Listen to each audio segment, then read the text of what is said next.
Impregnable. That's how the Vale sees itself. Shielded from Westeros by its mountains. They call the entrance to their land the Bloody Gate because, during the Age of Heroes, a dozen armies supposedly smashed themselves against it. Even if they'd gotten through, the roads of the Vale are narrow, steep, and treacherous. Half their men would have slipped to their deaths, or frozen in the mountain snow. Or so the common wisdom goes. Except the Vale has been conquered. Those vaunted mountains didn't stop the Andals who came by the Eastern Sea.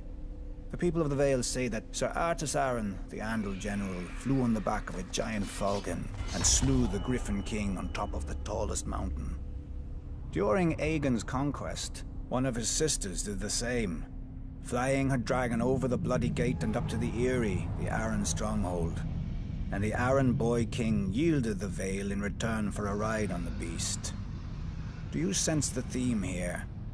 The rationalizing of defeats with mythical beasts and the whims of children, instead of acknowledging the root cause, the arrogance of isolation. The men of the Vale are so proud of their mountains, they can't abide any flaw in them. As with the mountains, so too with their blood. The first Andals landed in the Vale, as its most powerful lords, the Arryns, the Waynwoods, the Corbrays, like to brag. Through their veins runs the blood of the oldest Andal nobility in Westeros, but through their brains runs an even older folly. That blood matters. If it did, those pure-born lords should have been able to exterminate the hill tribes centuries ago. But those primitive raiders, whose tribes more resemble kennels than families, continue to plague the Vale, even kidnapping an Arryn once. Until Tyrion Lannister, an outsider, no Vale lord ever thought to turn the tribes to the Vale's advantage. That a desperate, warlike people could be useful, not to mention inexpensive.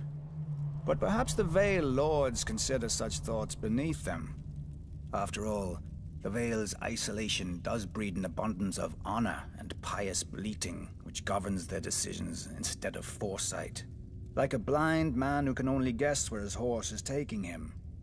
I doubt Jon Arryn had even prepared for civil war when he raised his banners instead of handing over his young wards, Ned Stark and Robert Baratheon, to the Mad King. Honor demanded, and Lord Arryn obeyed. He'd have done the same if the boys hadn't been the lords of two great houses, who could field mighty armies of their own. But perhaps I give him too little credit. After all, if the war went against them, only Lord Arryn had a nice, impregnable castle to retreat into, and he was wise enough to take poor Lysa Tully into his bed to win the Riverlands as allies. Jon Arryn won, then Jon Arryn died. Wisely, the Vale stayed out of all the ensuing chaos. Its crops did not burn or wither in the fields from lack of men to tend them. Its strength was not drained by forced marches to futile skirmishes. In the Vale, life proceeds as it always has. Calm, proud, a world of high honor undisturbed by armies and men of low birth, but high ambition. Impregnable.